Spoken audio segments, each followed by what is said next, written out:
L'excision consiste en l'ablation des organes génitaux externes de la femme. Au Tchad, elle est officiellement interdite depuis 2002. Pourtant, ces jeunes filles viennent de la subir au terme de leur initiation.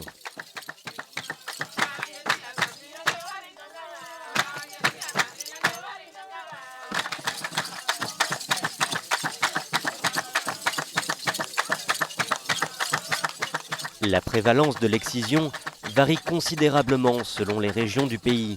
Dans certaines, elle n'existe presque pas, mais dans la province du Mandoul, berceau de l'ethnie Sara, 80% des femmes sont encore excisées.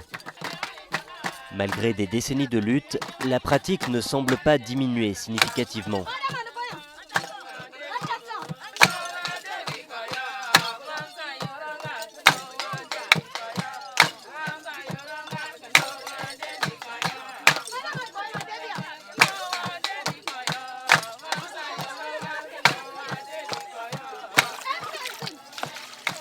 Les chants et les danses qui accompagnent l'initiation des jeunes filles au moment de la puberté cachent une réalité plus sombre, entourée de mystères et d'un profond tabou.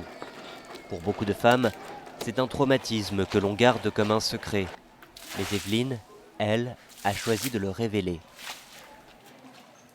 À l'époque, j'étais encore adolescente. Je partais pour passer mes vacances chez ma tante. Avant d'aller, franchement, j'étais joyeuse. J'étais arrivée même là-bas, très contente. Et une semaine après, tout est bouleversé. Parce que je ne voulais pas. Je pleurais, je me suis cachée, mais elles étaient parties avec les hommes, les frères. Donc, on m'a pris par la force. Ils portaient des saguets, des bâtons, tous les matériels qu'on peut se défendre avec là, comme si on partait en guerre comme ça. Donc, ça fait peur. Pour contenir les fillettes, des esprits sont convoqués lors du rituel.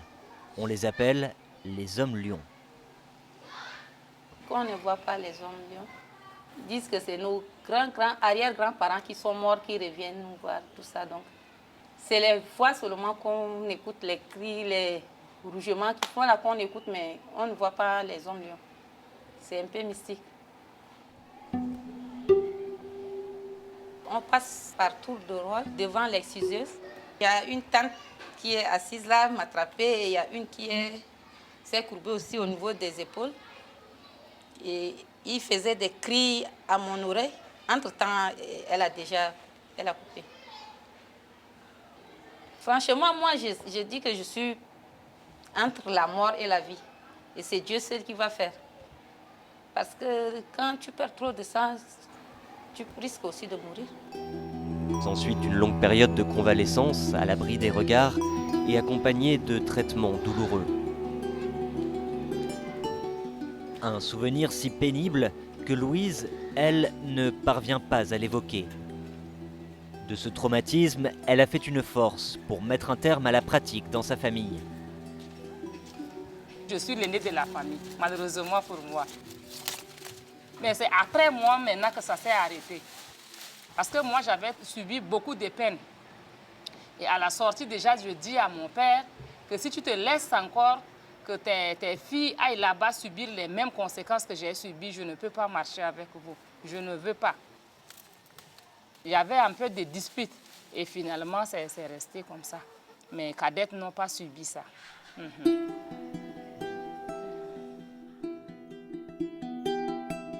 Cette première victoire fait naître en elle une vocation. Elle s'engage alors comme sensibilisatrice pour le compte des ONG locales et parcourt inlassablement les ruelles de son village, Pédaya, pour tenter de convaincre ses voisins.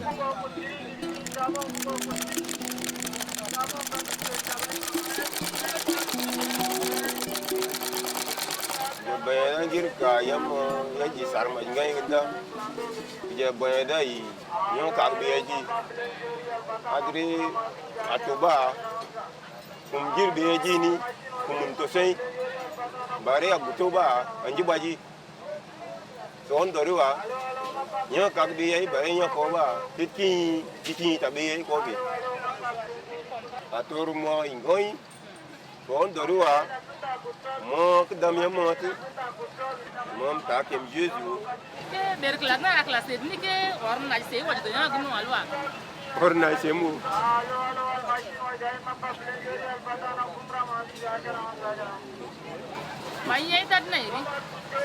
Moi, dadna, moi, musogiri encore comme t'allais.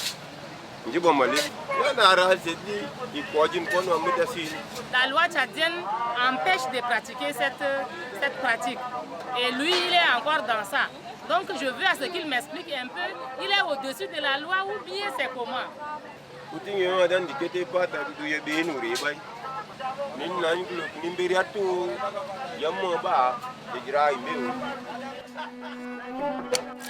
Ce combat, Louise doit le mener jusque dans son foyer, car ses propres enfants sont également soumis à la pression qui pousse de nombreuses filles à partir chaque année de leur propre gré à l'initiation par peur d'être exclues, car au village, les non-initiés sont traités de coy, insultés, méprisés, considérés comme volages, ignorantes, voire même répugnantes.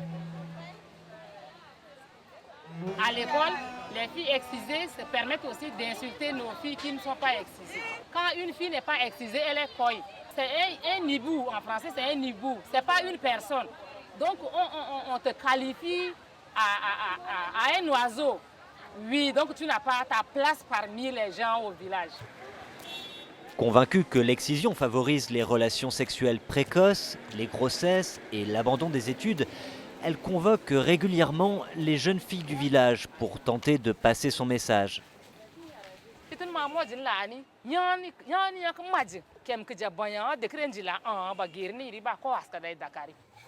Eux qui viennent aux brousses là, ils sont belles quoi même, je ne sais pas. Mais nous les coins là, on est toujours sales, comment même, je ne sais pas aussi. Elles vont te dire que toi qui n'es pas l'excisé là, tu se sens beaucoup, tu as beaucoup de l'odeur, ou quoi comme ça. On va te dire comme ça aussi. Madje, yan wajdo ke jabayani ba i yan ko yi ke kaji garan nge ko diji garan de ngar kembeg njini kemelawo de gmala ke kembe be de la arano ba yan ni ke jabayani ba au ke yan ke majalgi ngai giri Maj ngai gi yan maj ka de ke jian jan bayani ai jabayan bare kumbang bayare asba kumbang kan do dingam de kumbang de reba ina dan ko ka da sene benge bare i jabayan ba lu ka de dan ko ka dingam asene gargara gutu donc yanu na mama na dam ne lam kai gi mama jan bayani be nduya be mta kitala mta la loi 006 idana ka de dera de ndo talera de mariale gnu ni iwo ke wale ma bas mboli nduya kumbe ngoy bare danne lo nduya kumbe ni re lo solba mamu jarom ba mamu jakari bare kat de amba lo na la mni ba jima tel bongum maje yak ma jalen ko tonto bamra don dum to bangonu ma bas nge ka de tajin ko yale tami ya gir kar ma mai sene mare de lo ne kan ogni bayani to ka de jan kembe ba mamam de ba bare wognal ba mamani be ba yo parce que moi gir kambang alo kar ma mia bayan goto. Si l'injonction est si puissante, c'est que dans le Mandoul, on dit que la pratique remonte à la nuit des temps. C'est en tout cas ce que croit Clémentine. Elle ne souhaite pas révéler son identité car elle exerce une activité illégale et passible de prison, le métier d'exciseuse.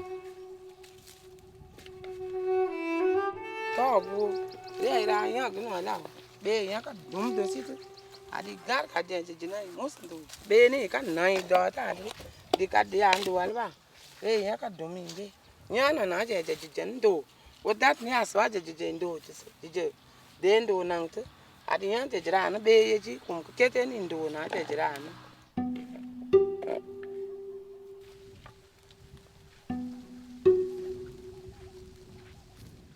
no jendo ni kan do ku tum ye je no ji do kan ku dia ku dugu kete je ba je dene ngon ku du no ni re ite ngire no ko ka ba ato ite mata denga no ad no garan ga da ta no ku du ni yana de je ne ni an je jara ni na ku to ko yu jo kunga wu ko so ni na nyamma ni boy gan ya gana rani ba ngonu wo kwa ngonu ne ri ai won na sik bo de gana rani ya gano ni aren kan dije gano ma mo sino ni.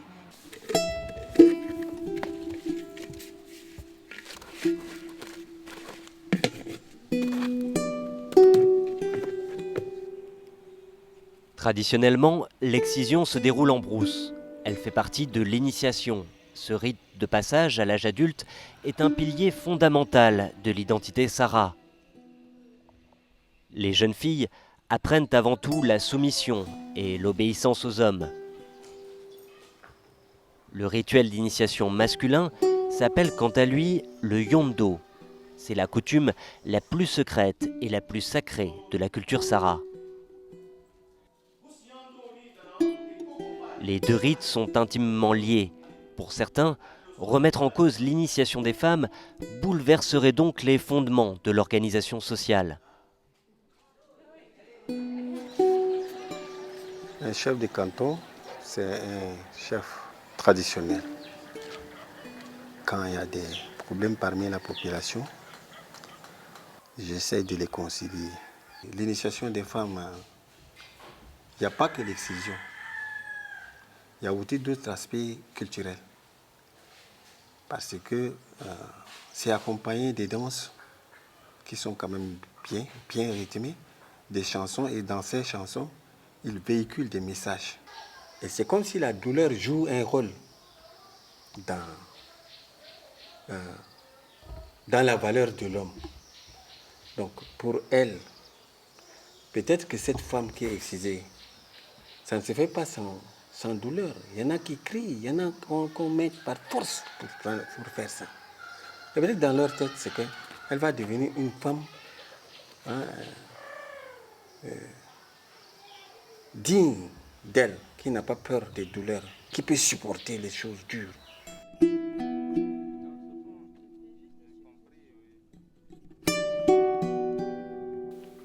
C'est une forme aussi d'éducation chez la femme. Parce que la femme a son rôle dans le ménage, comme l'homme. L'homme est responsable, mais la femme détient toutes les possibilités. C'est elle qui nettoie la cour, ça c'est au niveau de la maison, c'est elle qui prépare, c'est elle qui cherche l'eau, c'est elle qui cherche le fagot, c'est elle qui amène l'eau derrière son mari au champ. Et elle contribue parce qu'elle arrive, elle va labourer. En rentrant, elle a des fagots sur la tête. Et dès qu'elle rentre, elle doit se mettre dans la cuisine pour préparer pour toute la famille. Et c'est ça que la femme que l'homme Sara veut, respectueuse. Écoute son mari. Quand le mari donne un ordre, elle le fait. Elle respecte ses parents, les parents de son mari, ses belles-sœurs, ses beaux-frères. C'est ça. Je sais que mes grandes-tantes, elles n'étaient pas excisées. C'est de nos jours que nos mères, nous autres, nos tantes, nos sœurs sont excisées par rapport à Ndobanya là. Mais nous, les nôtres, pratiquaient le Ndogor. Et ça, c'est sans excision. L'excision n'est pas venue de chez nous. Ce n'était pas la pratique de nos ancêtres. Et ça, j'en reste convaincu. Si tu n'as pas les moyens, tu ne peux pas faire ça. Tu payes l'exciseuse. Tu dois payer les accoutrements. Tu dois donner la nourriture. Donc, pour la femme, c'est une gloire. Et pour nous, les chefs, c'est matériel. Ça, il faut qu'on le dise. Introduite récemment dans le mandoul, la pratique s'est en réalité transformée au fil des influences religieuses et politiques. Mais cela ne rend pas pour autant son abandon plus simple, car elle revêt aussi des intérêts économiques. Exciser une fille coûte entre 3 000 et 10 000 francs CFA, une somme considérable pour une famille tchadienne en milieu rural. Pour les organisateurs du rituel, c'est une source de revenus non négligeable. Alors pour les inciter à abandonner la pratique, certaines ONG ont tenté de proposer des formations et un peu d'argent aux exciseuses afin qu'elles se reconvertissent. Mais l'idée semble avoir montré ses limites, car derrière les exciseuses, il y a toute une économie qui fait vivre un grand nombre d'acteurs. Certaines reprennent ce travail dès l'arrêt des financements, tandis que d'autres le poursuivent en cachette, avec des conséquences qui peuvent être dramatiques. L'enfant, après 3 jours de l'excision, elle commençait à saigner. Et ils ont essayé de traiter à la maison avec le docteur Tchoukou. Et ça n'a pas tenu. Donc un des parents a conseillé de l'amener au niveau de l'hôpital. Et comme d'habitude, nous ne sommes pas pour l'excision. Nous sommes contre au début. Mais quand c'est déjà un problème, on est là pour sauver la vie des gens. Et pas pour laisser les gens mourir. Sauver la vie d'abord, c'est ça qui est important. J'étais à l'école et moi je travaille aussi. Donc quand tout ce que je dis là, parce que moi je parle comme les Occidentaux et non comme les Saras. Ce que les gens vont me dire parce que toi tu es parti à Sar ou bien à N'Djamena ou bien en France, que tu es revenu pour laisser maintenant nos traditions et puis prendre une autre tradition. Certaines campagnes anti-excision peuvent ainsi être perçues comme imposées ou importées de l'Occident. Elles perdent alors en efficacité ou peuvent même provoquer l'émergence d'un double discours lorsqu'il y a des financements à la clé. Au Mandoul comme ailleurs, l'abandon de la pratique a été maintes fois proclamé lors de grandes cérémonies impliquant les exciseuses et les autorités traditionnelles, comme en 2017 à Bédaya. À Bédaya, les mots déclarés ou bien tenus par chaque autorité, je pensais qu'aujourd'hui, on n'allait plus parler de ça. Les gens ont parlé, les gens ont fêté que c'est fini pour l'excision. Mais si je vois bien aujourd'hui, l'excision est en train de se dérouler. Et ici, c'est dans sa zone.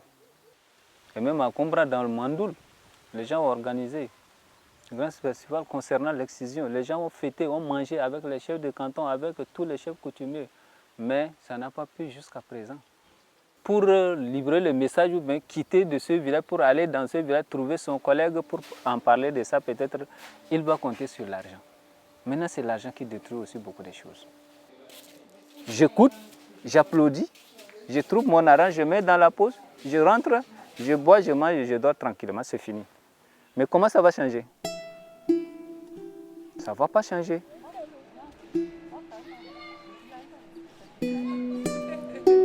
Malgré tous ces obstacles et parfois le sentiment de prêcher dans le désert, Louise ne se laisse pas décourager. Elle poursuit avec la même énergie ses ateliers de sensibilisation, même auprès des plus âgés.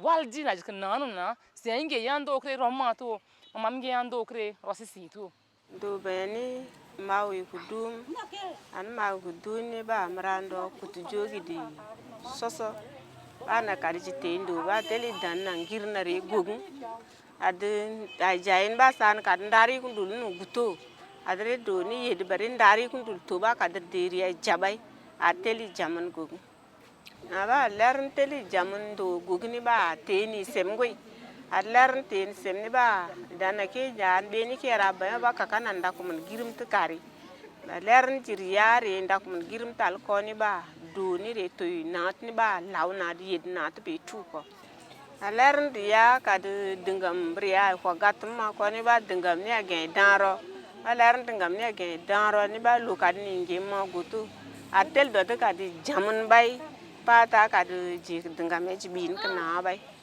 at leran ria e jaman go gni bay lo kunget man yam ni rawo lo ya dingam koni rawo ngoi at leran ria ka ma mo jungon bay ni ba ka ria jamni be bay pata ka da wornan gon bari après ba ka dia gon ba tel do to re kundo kem kuji ay to ad to rom ga dum dikkat ya andu tal ya dum sa ko jurom taga ka dum kanam ka girnu wanu.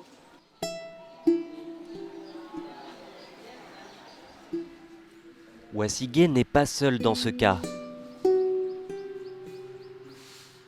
À l'hôpital de Koumra, la directrice de la maternité, Anne Miata, prend en charge chaque jour des femmes excisées qui souffrent de complications lors de leur accouchement. La cicatrisation fait que la sortie de l'enfance, souvent c'est un peu difficile. Et pour pouvoir aider ces femmes-là, on fait des épisodes, on élargit le périnée, parfois même de deux côtés pour pouvoir faire sortir l'enfant. Alors que celles qui ne sont pas excisées, là, vous voyez, le périnée est élastique. Hein. Les complications obstétricales peuvent provoquer des déchirures, des infections, voire même des cas de fistule. La structure normale du vagin, nous allons voir qu'il y a un capuchon du clitoris, le clitoris, les grandes lèvres, les petites lèvres. Donc l'excision, ça consiste à l'ablation du capuchon, du clitoris, les zones adjacentes des petites lèvres et des grandes lèvres. Et quand on veut parler de conséquences immédiates, c'est l'hémorragie. Cette opération qui se fait là, on le fait. Parfois, c'est des gens qui ne le voient même pas bien.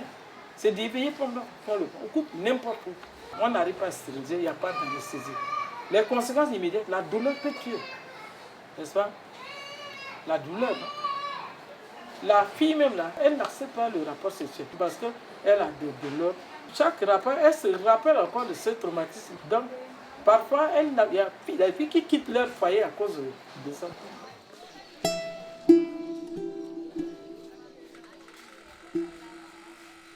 Le tabou qui entoure la sexualité rend ces problèmes difficiles à évoquer. René Sadjiman est l'un des rares hommes à accepter de témoigner et à nous recevoir chez lui. Avec son épouse excisée, ils sont parvenus à surmonter ces épreuves à force de patience et d'écoute. Avec le temps, on essaye de comprendre l'autre petit à petit, on essaye d'en parler. Quelquefois, c'est ce qu'on est obligé de subir de façon contraignante. C'est un effort de maturité, je dirais, au niveau du couple et puis au niveau conjugal qui fait que c'est ça qui nous grandit et qui consolide aussi le couple, quoi. Mon épouse a grandi dans un milieu où ce sont ses parents qui décident. Hein. Par contre, mon Alisa, c'est ma fille et il me revient de droit de décider de son éducation et de voir aussi qu'est-ce qui est bien pour son épanouissement psychologique, éducatif et tout ce qui va avec. Le meilleur moyen de lutter contre l'excision pour René serait de briser les tabous en libérant la parole jusque dans les zones les plus reculées. Alors dans la radio locale de Koumra où il travaille, il tente de faire entendre la voix des femmes, comme Evelyne, que nous retrouvons en studio.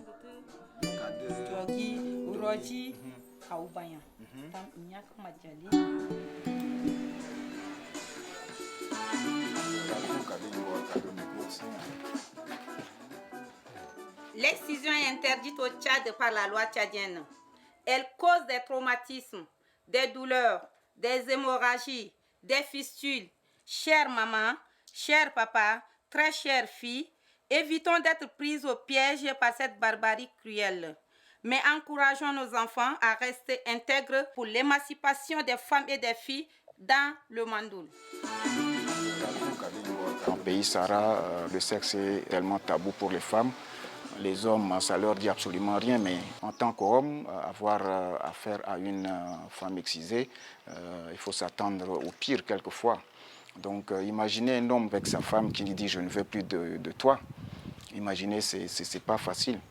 Donc entre hommes, quand on se retrouve, c'est des témoignages qui sont assez poignants et qui nécessitent aussi que nous, hommes, on se mette au devant de la scène pour dire ensemble, disons non à l'excision. En effet, lorsque la journée de travail s'achève et que l'ambiance peut enfin se détendre un peu, entre amis, certaines langues finissent par se délier. Le problème, c'est nous les hommes. Parce que partout, dans toutes circonstances, nous sommes les maîtres de notre concession, de notre famille. À côté, on observe, à des heures tardives, les couples se bagarrent. Et quand tu viens, il n'y a pas, c'est-à-dire, on ne donne pas une raison solide. Hein? De la bagarre. Quelquefois, on sort même nu. Et voilà. Ça signifie que madame à côté a refusé la chose au monsieur. Et voilà, ça crée des conflits. Et cela est dû tout simplement à l'excision. C'est-à-dire qu'il n'y a plus de sensibilité. Vous savez que c'est le clôturisme qui est la mère de toutes les sensibilités. Voilà. Mais du moment où Mais c'est mutilé, c'est coupé. Alors, vous voyez, il y a quelque chose qui manque à cette personne-là. Mais une femme excisée, je t'assure, c'est pas facile. Hein, c'est pas facile. C'est-à-dire, même au niveau de ces rapports, quand tu voudrais jouir, quand tu voudrais aussi l'autre. C'est-à-dire, le couple, c'est un besoin biologique. L'amour, c'est réciproque. Voilà, mais une femme excisée, mon ami... Toi, tu viens, tu te forces pour faire la chose, mais elle est là comme vous savez que un sac de son. c'est déjà parti. Nous autres, on a déjà pris les femmes excisées. Tant pis pour nous, on fait avec. Mais si je n'étais pas encore marié, il s'agit de reprendre à zéro, alors là, bon, allez, la préférence est automatique. Hein. Comme eux, de nombreux habitants du Mandoul vivent dans leur chair ce paradoxe, tiraillé entre l'épanouissement personnel et la coutume, la santé et la tradition, le respect des lois et la pression sociale. Même ceux qui sont engagés dans la lutte sont encore divisés sur la façon de mettre un terme à l'excision. Pour Miata, la sage-femme de Koumra, la justice doit sévir. La répression est bonne. Parce qu'à force de les emprisonner, il y a certains qui n'arrivent même pas à payer l'amende, donc ils sont obligés de finir par la prison. Finir là, donc ils ont peur. Si on emprisonne le père, la maman, la tante, l'exciseuse, donc c'est vraiment une solution. Parce qu'on a affaire à la vie d'une personne, des petites filles. Quand on voit les conséquences traumatisantes dans tous les sens, physiques et puis sociales, même psychologiques, vraiment, moi je souhaite qu'il faut vraiment cette répression-là pour que cette pratique s'arrête. Mais au tribunal de Koumra, la répression semble avoir montré ses limites. Pression sociale, politique, manque de moyens. Il y a parfois quelques arrestations, mais les condamnations pour excision sont extrêmement rares. La loi est prise depuis 2002 et je pense que depuis l'avènement de cette loi, de plus en plus, les choses se font beaucoup plus dans la clandestinité.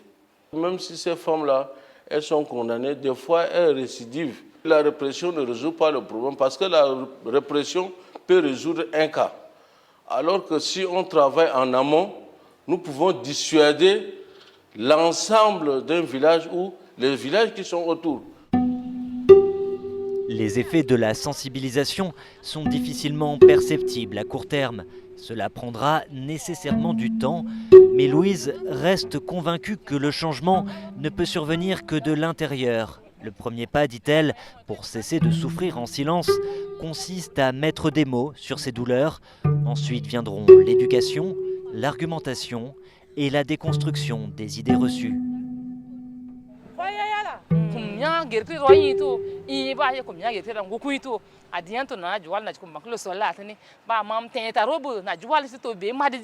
Bakadam tel mia na jiwal le mia kem jisiti bakar sin wal yasi kadma mo ma min ndi ku to na jay ndi kete wo merci ngaige merci. Tant que je vis encore, tant que j'ai encore la petite force pour parler, pour marcher, je dois continuer avec ça pour que les futures générations même peuvent aussi en copier quelque chose sur nous, les vieilles dames, avant aussi de continuer. Donc c'est ça qui me donne la force. Je veux aller jusqu'au bout, c'est ça.